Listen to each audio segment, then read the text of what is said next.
Dans la vraie vie, allons respirer le grand air et profiter de ce que la nature peut nous offrir. En cette saison, la route des lacs des Hautes-Alpes est un régal, qu'il soit artificiel ou naturel. Il dégage, vous allez le voir, une sorte de spiritualité étonnante. David Bordier et Pascal Delporte. Des eaux turquoises, des alizés dans les voiles, mais nous ne sommes pas aux Antilles. Ce trimaran navigue dans les Hautes-Alpes, sur le lac de Serponçon. Plus profond que la mer du Nord, grand comme 320 000 piscines olympiques, il culmine à 780 mètres d'altitude.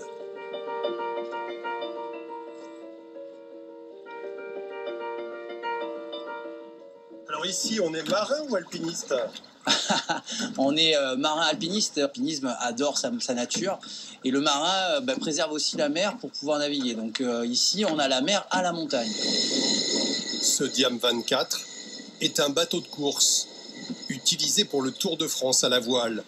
Si Serponçon fait partie des étapes de cette grande épreuve, c'est grâce à son vent légendaire, son fameux thermique. C'est quoi le secret de ce vent ici, dans les montagnes? Alors, le secret de ce vent, c'est la différence de température entre la terre, c'est-à-dire les montagnes, et la température de l'eau du lac. L'un des premiers clubs de kitesurf a même vu le jour sur cette mer intérieure. On y croise parfois de drôles d'objets volants. J'ai vraiment l'impression de voler au-dessus de l'eau. Serponçon a été créé par l'homme au siècle dernier. Ce matin, changement de décor. Nous suivons ce groupe de touristes partis découvrir l'histoire d'un des grands lacs artificiels d'Europe. On rappelle les fonctions du barrage, créer une réserve d'eau pour l'irrigation, éviter les crues de la Durance et puis donc fabriquer de l'électricité avec l'usine hydroélectrique. 1,2 milliard mètres cubes d'eau ont englouti les villages de Savines, Houbaille et un hameau de la commune de Rousse.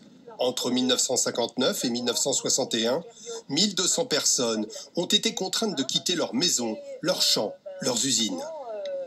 Vous êtes un peu ému aujourd'hui de naviguer au-dessus de ces deux anciens villages? Oui, de voir en dessous, on sait qu'il y a des maisons.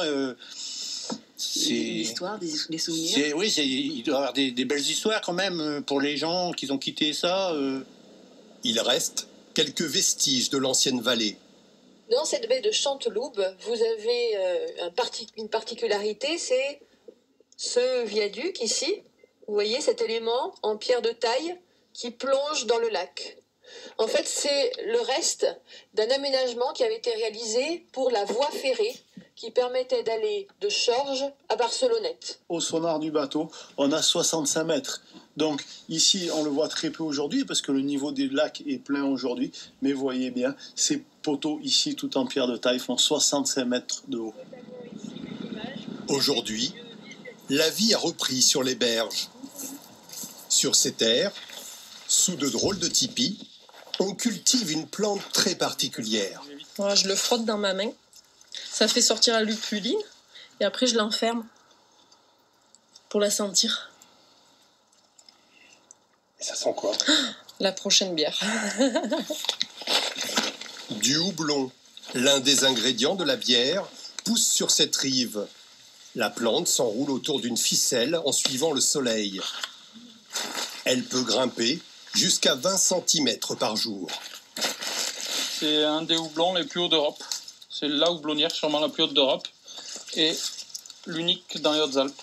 On peut avoir des températures qui varient de 20 degrés entre le jour et la nuit. Et ça peut être une des caractéristiques qui fait que le houblon se plaît ici. La brasserie artisanale de Serponçon est née en 2016.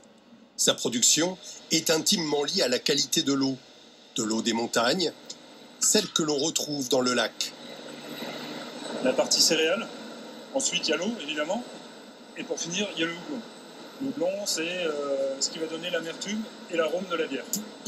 Quittez la couleur ambrée des cuves pour celle de la fin de journée.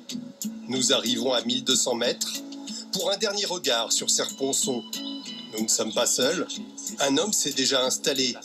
Thierry attend ce moment. là. Allez hop.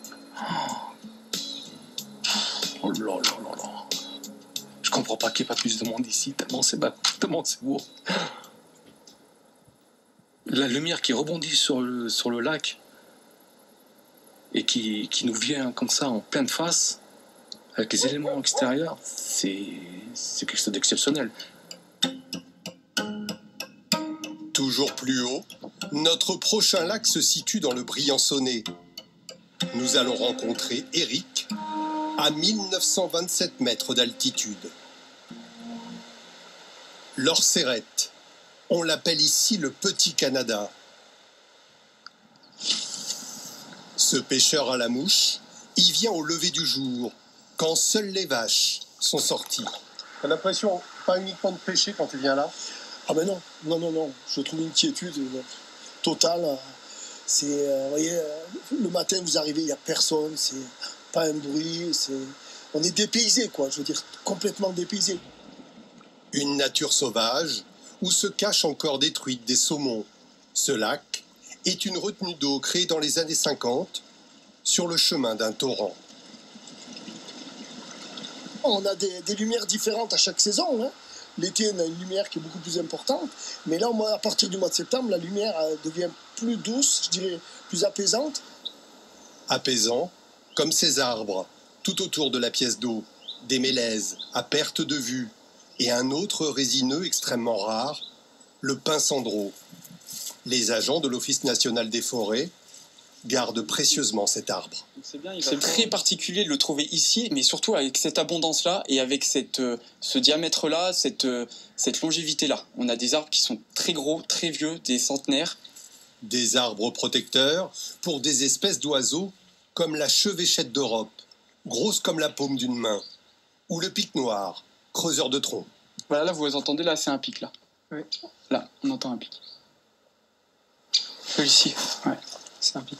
Il permet à une multitude d'animaux de vivre ici, se nourrir grâce aux graines du pin cendreau. À la recherche des lacs des Hautes-Alpes, notre dernière étape nous conduit dans le Queyras, au-dessus du village de Seillac. La famille d'Alexia vit dans ces montagnes depuis le XIVe siècle.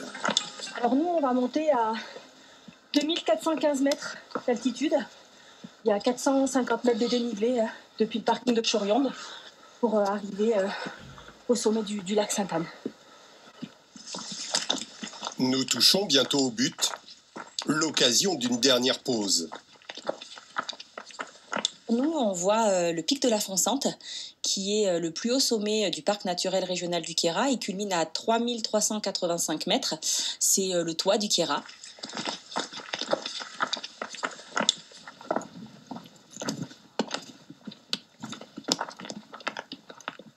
Donc le voilà, le fameux lac Sainte-Anne. Ce lac est naturel, très ancien. Il y a 10 000 ans, ici, on était sur un énorme glacier. C'est un lac qui fait 20 mètres de profondeur et il fait 9 hectares. Donc pour un lac d'altitude, il a une superficie assez importante. Sur le chemin qui surplombe l'eau, vous aurez peut-être la chance de croiser certains habitants. Des marmottes ont creusé leur terrier sous les rochers.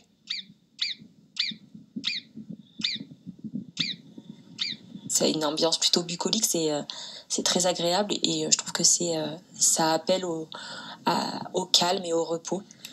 Alexia se promène ici depuis qu'elle est toute petite. À chaque fois que je viens, j'ai l'impression que j'ai 5 ans et que c'est la première fois que je le vois. Je trouve qu'il est magnifique. Et puis quand je suis en montagne, de manière générale, je suis comme une gamine devant le sapin de Noël, quoi. L'histoire de ce site, c'est aussi celle d'une chapelle, construite au XVIIIe siècle. Rasée par une avalanche en 1918, elle est rebâtie. Jean-Luc, un prêtre du Queyras, nous ouvre ses portes. Les gens venaient ici en pèlerinage pour chercher l'eau. Il y a un grand lac et quand il y avait des périodes de sécheresse, on venait prier ici. Alors on venait demander au Seigneur d'envoyer la pluie sur le village. Un pèlerinage pour l'eau, mais aussi pour Sainte-Anne, la protectrice des enfants. Depuis des siècles, des familles font l'ascension tous les 26 juillet pour la fête de la Sainte. On arrive ici à la chapelle en chantant « Sainte Anne, ô bonne mère, à toi nos pieux chants ». Sainte Anne, ô bonne mère, à toi nos pieux chants, entends notre prière et bénis tes enfants. Cette chanson pour Sainte-Anne, c'est aussi un peu celle de tous les lacs des Hautes-Alpes, mais aussi la fin d'un périple où la nature se décline à la surface de l'eau. Et voilà pour ce magnifique zoom, c'est la fin de cette édition sur LCI Canal 22.